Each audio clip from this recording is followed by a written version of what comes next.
Let's look at subtraction to 100 in expanded form. This isn't typically a strategy that you would use to solve equations, but it's a really good one to understand as you move through the different strategies. We use expanded form to understand the value of the digits in a number. So 87 is 80 plus 7. For this strategy, we're going to stack our equation and we're going to put it in a tower instead of a train. So here we have 87 minus, our operation goes there, minus 35 equals. Let's start by writing the numbers in expanded form. So 87 equals 80 and 7. 35 equals 30 and 5. You can start by subtracting the tens. 80 minus 30 equals 50.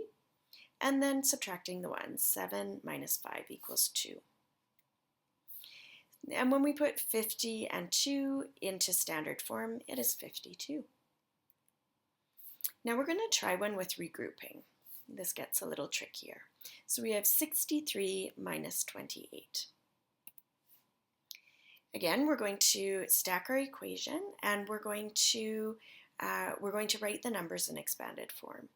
So 63 is 60 and 3, and 28 is 20 and 8.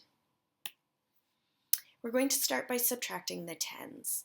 60 minus 20 equals 40. And then we subtract the ones. 3 minus 8 equals what? Now, your brain may automatically flip the 3 and the 8, and you may think 8 minus 3, but it's actually 3 minus 8, and we've got a problem. If you have 3, can you take 8 of those away? I want you to always think that way. I would even use your fingers at first when you're doing subtraction. If I have 3, can I take 8 of them away? No, we need to regroup. So this looks confusing, but we're going to take a 10 out of here. So we had 40. We're going to take 10 of those out. So imagine that you're taking a 10 rod out of your place value mat. Now, we took the 10 out, so we're down to 30 there.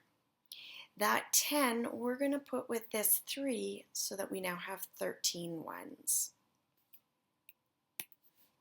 Now we can subtract the ones. If we have 13 ones, can we take 8 of them away? Absolutely. We've got 5 left.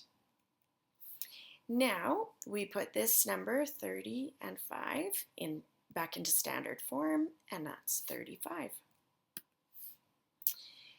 So like I said at the beginning, this strategy is really important to understand, but it's not one that we would typically use to solve equations, so I haven't included any practice questions. You can go on to the next strategy.